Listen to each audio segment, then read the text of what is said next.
Dan ini yang perlu kalau terangkan ngeten. Zaman Nabi Sugeng. Nabi sebagai tokoh muslim, tokoh mukmin. Ini rungokno tenan. Ciri utama tokoh mukmin ku iman ambek keputusane pangeran. Termasuk Nabi untuk informasi saking langit bahwa nanti Sayyid Husain akan mati nopo dibunuh. Tapi Nabi sebagai mukmin sejati tidak ngeluh karena terbunuhnya Husain toh akan melahirkan tonggak kebenaran yang sejati. Kayak mati ini para pejuang, mati ini jenderal-jenderal pejuang sing lahirno kemerdekaan. Mati ini Sayyid Husain jadi simbol siapa saja boleh berani mati demi kebenaran. Paham ya? Nabi tapi juga sering muji Sayyid Hasan, termasuk Syabdul Qadir Jilani, Sayyid Muhammad Alawi itu Al-Hasan. Sayyid Hasan melihat kompromi itu lebih baik ketimbang prahara, ketimbang tragedi. Sehingga era Sayyid Hasan disebut Amul Ijtima, di mana Sayyid Hasan memutuskan pemerintahan diserahkan Muawiyah semua, yang penting umat Islam aman, tidak terjadi konflik, terjadi stabilitas. Sayyid Husain menentang kebijakan kakaknya, dia yang hak harus hak, meskipun harus mati taruhannya. Sehingga dua cucu Nabi menjadi simbol kompromi demi kebaikan umat, yang jadi simbol berani mati demi kebenaran. Kamane nak urip ya demi kebenaran, nak mati ya demi apa? Atus kula ngaten iki. Umpama aku wani urip, mergo kula yakin iso mulang Quran. Umpama aku mati, mergo aku yakin ketemu pangeran luwih apik dibanding ketemu Mustofa, paham? Jadi urip ya perkara demi pangeran, mati ya demi apa? Pangeran. Disebut inna sholati wa nusuki wa mahyaya wa mamati lillah. Dan itu sudah pas karena yang Sayyid Hasan melambangkan wa hayati demi wa mahyaya demi kebenaran. Sayyid Husain wa mamati demi apa? Kebenaran. Walhasil era Sayyid Hasan pemerintahnya tunggal, yaitu di Muawiyah. Karena haknya Hasan sebagai khalifah. Hasan kan bin Ali, harusnya kan jadi khalifah menggantikan sinten? Ali. Tapi haknya itu dikasihkan sinten? Muawiyah. Haknya Husain diambil oleh Husain. Anaknya Muawiyah Yazid tidak terima, akhirnya Husain dibantai. Nah ini lewat ngaji ini sampai ngerti kenapa Sayyid Husain milih itu, ya, milih metode itu, milih gaya apa kok milih pilihan itu. Kenapa Sayyid Hasan milih amul napa isti. Dan ini mengke kula terangaken sing jelas dengan referensi sanad mutasil sampai Sayyid Husain. Kalau piyambak perasaan kula nganti sakniki nggih. Sebab itu Nabi ngajari tentang hidup dan mati. Allahumma ahyini ma kanatil hayat khairan li wa tawafani ma kanatil wafat khairan li. Ya Allah, saya hidupkan kalau hidup itu lebih baik bagi saya. Dan saya matikan kalau mati itu lebih baik bagi saya. Ora oleh wong nentokno nganggo ikhtiare dhewe ora oleh. Ya Kanjeng Nabi pinter, nak darani urip gampang. Dadi Kanjeng Nabi nak ndonga ngoten. Ya Allah, hidupkan saya selagi hidup masih baik bagi saya. Dan matikan selagi mati lebih baik bagi saya. Kenapa Nabi cara berdoa begitu? Ya kadang dalam banyak hal memang hidup itu lebih baik. Kadang dalam banyak hal ya mati itu lebih. Makanya sebagian donga luwe diplomatis, luwe napa. Bisa diterima secara optimistik tapi tidak mengurangi tawakal. Jadi Nabi nate mari donga malih.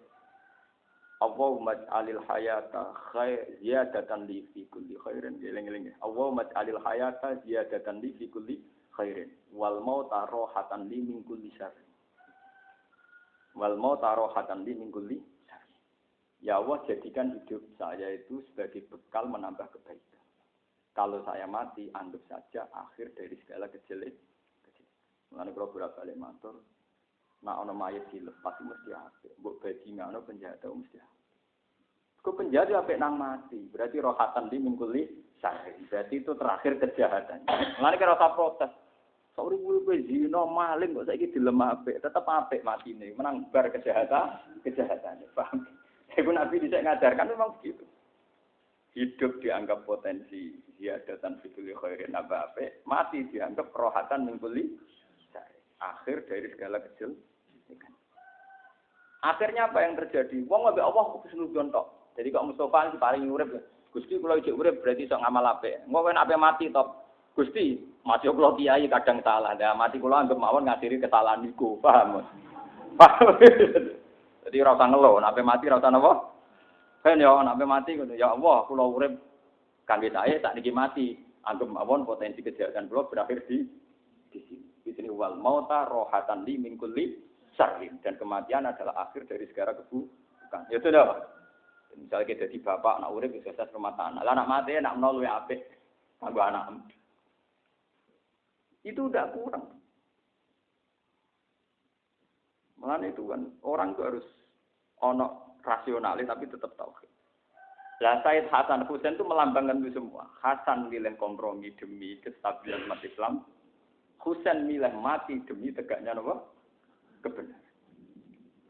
Ini mungkin kalau waca terakhir pidato Said Husain ketika beliau memutuskan revolusi melawan Yazid. Ya, jadi ini kalau waca teks pidato Said Husain ketika beliau revolusi mutusno melawan sinten?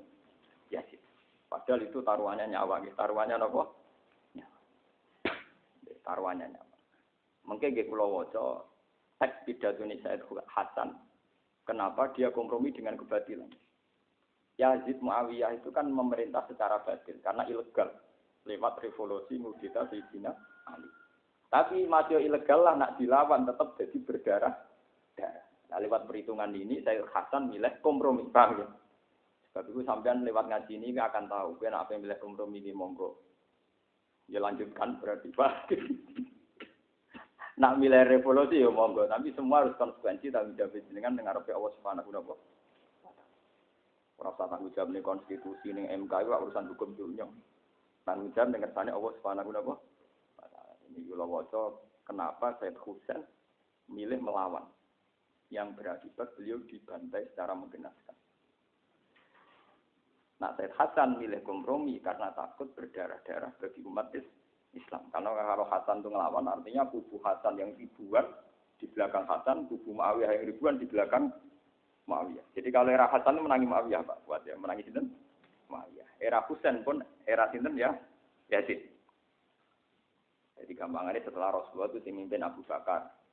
Mimpin sedelok ya berakhir tragis. Umar mimpin sukses mati ini ya tragis dibunuh. Utsman fokus ngumat Quran, akhirnya gak ngurusi pemerintahan mati ini dibunuh. Ali mati ini dibunuh. Akhirnya sausai Ali dipegang oleh Muawiyah, orang yang gak jelas dapat mandat dari siapa tapi sujud mimpin. Sebab itu kepemimpinannya Muawiyah banyak yang tidak ngakui karena mereka milih mimpin Hasan karena putrane sinten? Sayyidina sinten? Ali. Hasan ngerti gelagat Muawiyah tidak mau kalah, nantang perang, cukup pek-peken. Apa? Pek-pek. Cara Gus Dur ora dadi presiden ra paten. Penting ora ana pasukan berani mati, ora berani hidup itu penting ora hidup, paham. Terus ketika Muawiyah ganti teng Yazid, Yazid itu anak sinten? Muawiyah. Husain melawan, ya sinten apa? Husain. Ben sampean ngerti bahwa cara melawan mereka itu demi kebenaran, bukan kayak kita demi kekuasaan. Lewat pidato ini nanti sampean ngerti betapa Hasan milih damai ya demi Allah. Husain milih mati juga demi Allah. Orang mati nekat, paham ya? Sing damai ya ora krana golek gelimangin apa harta. Niki pentingnya ilmu. Jadi lewat sanad sing mutasil, problem-problem sing dihadapi para sinten sahabat. Kula waca wisani pidato ini Said Hasan, Said Husain riyen. Bismillahirrahmanirrahim. Walhasil terus Said Hasan Husain ini sing milih mati. Ayuhan nas ini sing mulai ini sing wonten harokat. Ayuhan nas inna Rasulullah sallallahu alaihi wasallam qala man ra'a sultanan jairan mustakhillan li haramillah nakisan li ahdillah mukhalifan li sunnati Rasulillah ya'malu fi ibadillah bil wal udwan falam yughayyir alaihi bi fi'lin wala qaulin kana haqqan 'ala Allah ayyudkhilahu madkhala. Man desapane wong ro ayu ngerti sapa man sultanan ing raja jairon ingkang dolim.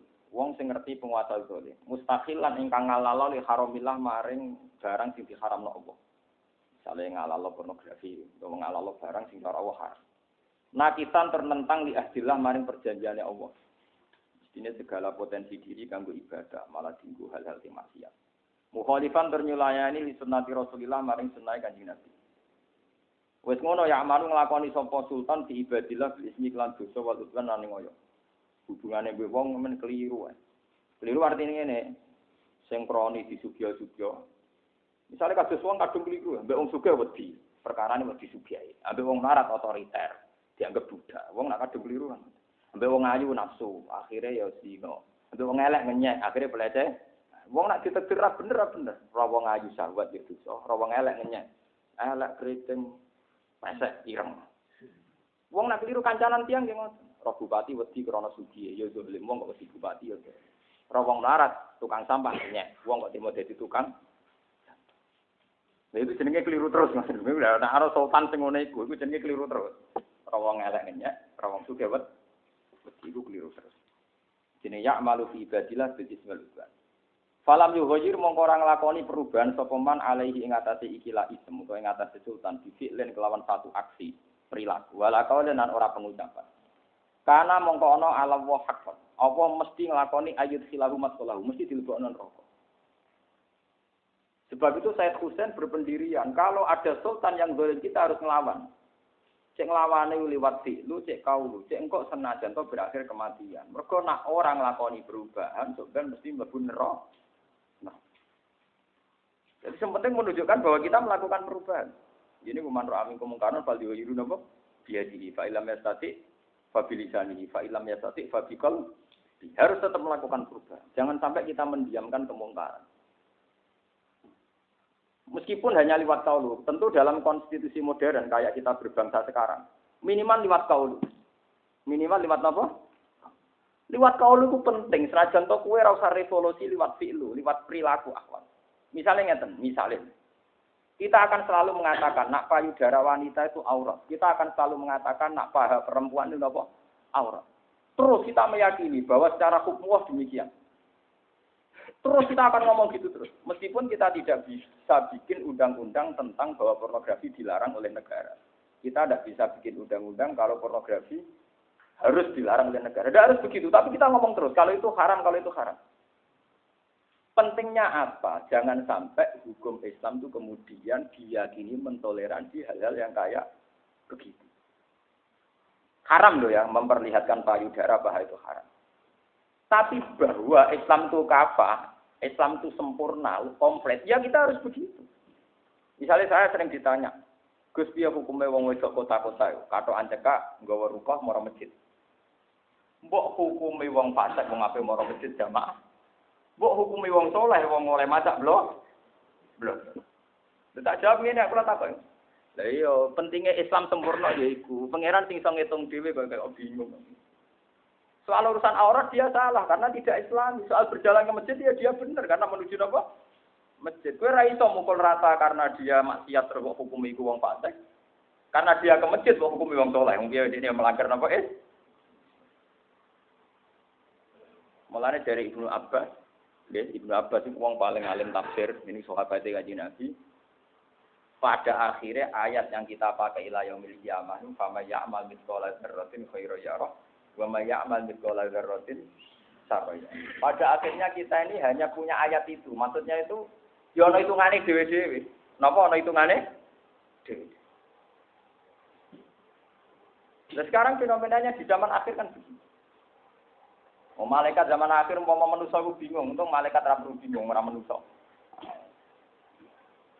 Artis-artis sing kelar umrah iku barokah pornografi. Barokah nari pornografi duwe-duwe akeh kelar umrah. Lah buktine apa? Hadroh utawa samroe kiai-kiai iku ora ngarah kelar umrah. Mergo pas nari nganggo pacaan Islam, paling banten kok mangan. Sing brother cepet entuk dhuwit, cepet iso ana grup samro iso umroh. Mergo ora porno. Ora ana apa porno. Sing pornografi cepet entuk duwe akeh cepet. Lah misale malaikat kon nulis, mau malaikat iso mikir. Piye oleh nulis? Umroh ya apik, duwike kok pornografi. Berarti umroh barokah pornografi. Untung malaikat ra bakal mikir. Akhirnya ditulis sama amal sekolah daratin khairai. Mulane goblok-gobloke wong Islam nek wis marat kepen umroh goblok-gobloke wong Islam. Wis marat kepen haji ya goblok-gobloke wong Islam. Harusnya kalau kita sudah pakaian aurat sesuai muslim. Misalnya sebagai muslimah dia ini tutupi aurat.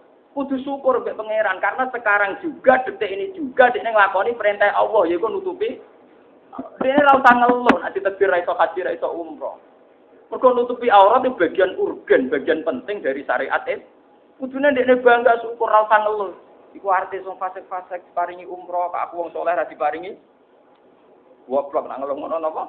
Dia harus syukur. Lah kok kepengen barang laopo dengan statusnya dia sekarang yang miskin dari awal cara Islam ra tau wajib. Wong barang ra wajib kanggo dekne kok dikepingi. Paham ya? Dengan status duit ning kotak mau 5.000, berat mau setengah kilo, kuwi wis ora tau wajib dene. Ora perlu kepengen, paham napa? Ibadah dekne cukup sabar ambek nutupi aurat itu diterusno. Ora kok malah kepengen nutupi aurat akhirnya saiki aksi porno.